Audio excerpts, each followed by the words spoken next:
What's up, everybody? It is Marshall here, and I have Margaux in the house.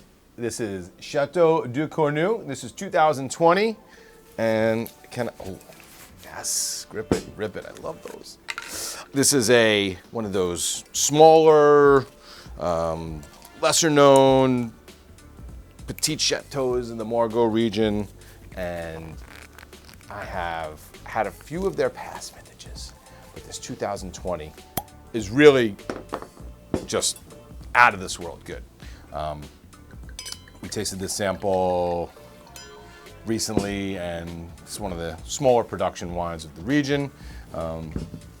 Left bank, Margaux, so you're gonna have a lot of that gravelly, soil. There's limestone, but the heat that gets captured on that gravel is great for the Cab Sauvignon that dominates the blend here. So they don't have the exact numbers. This is usually about a 70% Cab, usually about 20% Merlot, and then they usually finish off with like Petit Verdot and maybe a little Cab Franc, depending on the vintage. Speaking of vintage, 2020, great left bank vintage. These wines are drinking beautifully now and super ageable. So color, a lot of dense, dark fruit, as we can see, because the color is really, really tough to see through here. It's extraction, long maceration where they're, the skins come in contact with the juice. And really ruby red. I'm not getting a lot of garnet on here for 2020. It's a great sign for a young wine and ageability. Man, what a beautiful combination of ripe red fruits first, then leading to that black cherry and cassis, blackberry. Yeah, but it's red fruit first. It's amazing when it's mostly Cab on these. Some spice starts kicking in, a little black pepper, a little bit of that oak, right? So you're getting some of the vanilla. They're using new oak for sure. There's some really pretty floral notes on here, which don't always come off from Cab in this region, but yeah, that's violet all day. Just the hint of that green bell pepper, love when that comes in.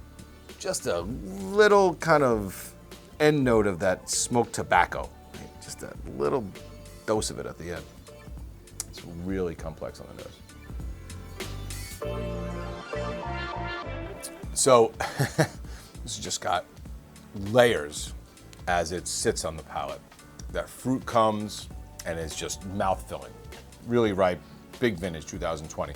Spice comes around after, and you start to get that really classic Margaux palate where that limestone and that graphite and the pencil shaving they talk about, right? But it's there. It's like, it seems so silly when you say it, but it's there in a very pleasant way.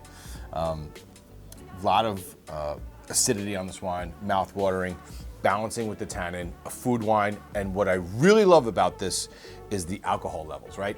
In check, 13.5. I know it seems like that's what it should be, but so many of these wines, and even Bordeaux now, can be over 14. This is a very elegant, this is a very sophisticated, complex wine that, for the value of what Margaux can be, the value that this wine offers is really, I don't want to say unprecedented because there's some out there, but they're hard to find. Margaux wines can be very expensive, and for good reason. There's some of the best out there. So this is one of those wines. It's going to be tough to find. Beautiful vintage. Have some now. Enjoy it. Grab a steak. But you definitely want to lay some down in the cellar because this is something that you want to age too. So grab it while you can. Cheers.